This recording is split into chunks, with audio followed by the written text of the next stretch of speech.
Bom, pessoal, então continuando a nossa aula, agora vamos para a aula 2, tá? A aula de espelhos planos. Seguinte, é a aula 2 da frente D. Quando a gente fala de espelhos, a gente estuda a primeira parte da reflexão da luz. Nós vimos na outra aula, reflexão da luz, a reflexão regular, a reflexão difusa. A reflexão difusa não vamos utilizar agora, quando se trata de espelhos, vai ser a reflexão regular. Três coisas precisamos saber agora. Primeiro, nome das coisas. Eu tenho um laser, ele vai emitir um raio de luz, lembra do raio de luz e do feixe de luz, apenas um raio de luz. Ele vai incidir sobre esse espelho e quando ele incide, ele vai refletir. O nome do raio que sai do laser é chamado de raio incidente e esse que reflete, raio refletido. Essa reta tracejada aqui, perpendicular ao espelho, é chamada de reta normal. Ela forma 90 graus aqui, tá? Com o espelho. Pessoal, entre a reta normal e o raio incidente, eu tenho um certo ângulo que eu chamo de ângulo I, ângulo de incidência. Entre a reta normal e o raio refletido, eu tenho o ângulo R, o ângulo refletido. Lembrando sempre o seguinte, o que o vestibular muitas vezes tenta te confundir? Ele te dá esta medida aqui, entre o raio incidente e o espelho. Esse não é o ângulo de incidência. Para encontrar o ângulo de incidência, quando ele dá este ângulo aqui, você tem que subtrair de 90 graus. A diferença é o ângulo incidente. Tudo bem? Então eu tenho raio incidente, raio refletido e a minha reta normal. A primeira da reflexão fala o seguinte, que raio incidente, raio refletido e reta normal são coplanares. O que são coplanares? Eles estão no mesmo plano. Uma não está mais tortinha que a outra. Elas estão sempre alinhadinhas aqui.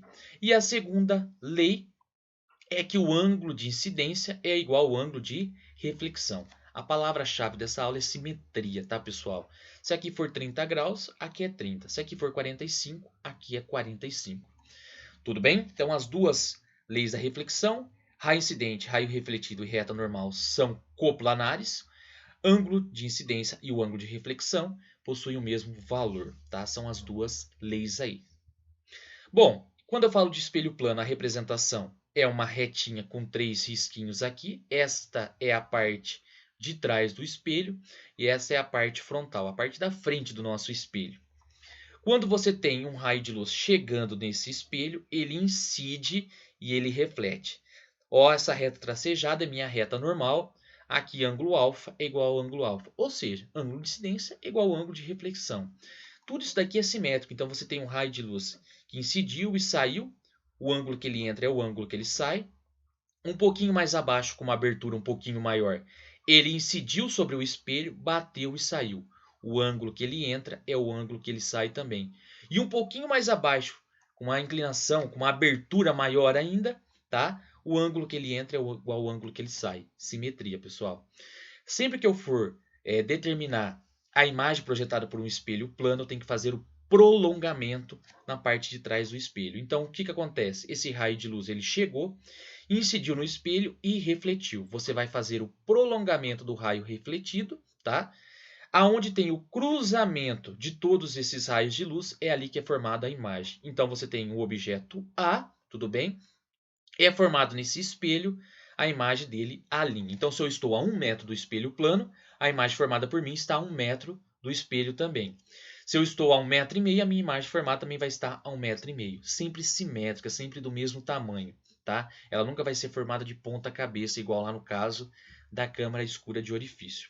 Tudo bem, pessoal? Então, a palavra-chave para a formação de imagens em espelhos planos é a questão da simetria. Sempre vai ter que ter essa simetria entre os raios incidente, o raio refletido, a angulação ali. Mesmo caso aqui, eu tenho um objeto P, tá? Eu tenho um espelho aqui. A imagem formada por esse ponto P é formada atrás do espelho num ponto, né, chamado de P ou P' aqui. Se a distância for D, até o espelho, do objeto até o espelho, do espelho até a imagem também vai ser D. Simetria. Sempre vai ter a mesma distância. Então, um observador vendo, né, incidindo, tem que sair pelo menos 2 raios de luz, tá? Incidindo no espelho e chegando no olho desse observador. Fazendo o prolongamento desses 2 raios de luz, tá? Dos 2 raios refletidos, igual eu falei, você tem a formação dessa imagem ali. É importante, mas sempre lembrando que a distância é a mesma, muitas vezes não precisa nem traçar esses raios de luz aí. Tudo bem, pessoal? Aí vem aquela famosa pergunta do espelho plano. Por que que a imagem é formada ao contrário? O que é direita é esquerda, o que é esquerda é direita. Igual nas ambulâncias, muitas vezes ela está escrita ao contrário, para quando você observar no espelho retrovisor do carro, você vê a imagem correta. É por uma questão de simetria. Então vamos pensar o seguinte, esse ponto A, tá? Da pontinha da letrinha F, utilizamos sempre a letra F, uma letra bacana para a gente trabalhar isso daí. Se ela está a 10 centímetros do espelho, esse pontinho A também vai estar o quê? A 10 centímetros do espelho. Não tem como essa letra F inverter. Primeiro, pelo princípio da propagação retilínea dos raios de luz. E segundo, pela questão da simetria, a questão da distância. A mesma coisa o pontinho B. Se ele está a 10 centímetros do espelho, a imagem formada desse ponto B também estará a 10 centímetros do espelho. Se o ponto C está um pouquinho mais afastado, por exemplo, 12 centímetros, a imagem formada pelo ponto C também estará a 12 centímetros. Então é por causa disso que a imagem no espelho ela é formada ao contrário. O nome correto disso chama enantiomorfismo, tá? Parece um trava-língua ali. A imagem é formada ao contrário, por uma questão de simetria. Então, por exemplo, se eu tenho uma camiseta escrita, começa com uma letra F, não tem como na frente do espelho ela fazer a curva e ficar escrita certinha aqui, porque a luz não faz curva. Então essa letra F ela vai estar aqui. Então por isso que ela vai estar ao contrário. Classificação do tipo de imagem formada por um espelho plano. Ela é uma imagem virtual, ou seja, ela é formada atrás do espelho, não tem como eu projetar em uma tela, em um anteparo, então é chamada de imagem virtual. Simétrica, ela não está invertida, ela não está de ponta cabeça, igual lá na câmara escura de orifício, tá? E ela é revertida. O que é direita é esquerda, o que é esquerda é direita pela questão da simetria da distância e da propagação retilínea dos raios de luz. Então essas são as três características da imagem formada pelo espelho plano. Virtual, simétrica e revertida. Lembrando sempre que o nome bonitinho para essa reversão é o enantiomorfismo. E a última coisa da aula de hoje, uma coisa importante que não funciona quando você faz a olho, é o campo visual de um espelho plano. Muitas vezes acontece acidente entre carro e moto, aí o cara fala, mas eu estava do lado do carro, como você não me viu? Porque tem os pontos cegos no espelho.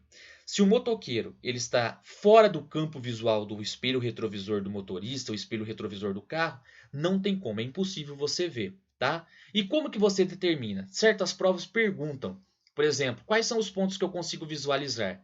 Eu preciso saber o campo visual do espelho. Isso é regra, é padrão, sempre do mesmo jeito. Você vai traçar dois raios de luz, saindo sempre do mesmo ponto, do nosso observador. Um tem que sair daqui e incidir na parte, no comecinho do espelho. Então, ó, ele bateu no comecinho do espelho, só que ele incide e reflete. O ângulo que ele entra é o ângulo de saída. O ângulo de incidência é igual ao ângulo de reflexão. E o outro raio de luz lá na extremidade, na outra extremidade do espelho, no finalzinho do espelho. Incidiu com um certo ângulo, ele tem que sair com o mesmo ângulo, né? Se o observador está a 10 centímetros do espelho, a imagem formada por ele também vai estar a 10 centímetros do espelho. O segredo é o seguinte, é sempre ter uma noção de abertura, tá? Para você traçar o raio refletido. Então, ó, ele entrou com certo ângulo, ele tem que sair com o mesmo ângulo. Refletiu.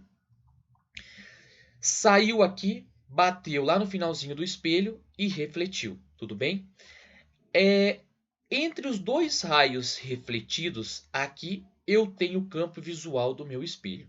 Então o ponto B e o ponto C vai ser visualizado pelo observador, porém o ponto D e o ponto A está fora desse campo de visão, você não consegue observar. Renan, toda vez é desse jeito? Sim, pessoal, sempre é desse jeito.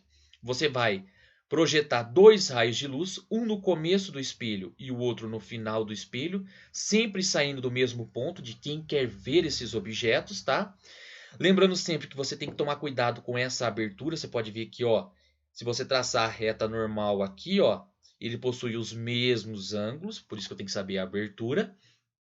E se eu traçar minha reta normal aqui, ó, bonitinho, também possui a mesma abertura. Traçou os dois raios refletidos, o campo visual vai estar entre os dois raios refletidos. Qualquer coisa que tiver aqui no meio, você observa.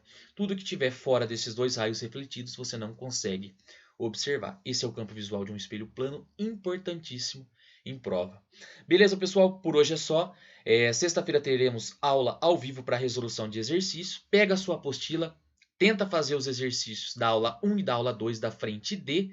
Na sexta-feira tiraremos as dúvidas e faremos mais exercícios. Abraço e até lá!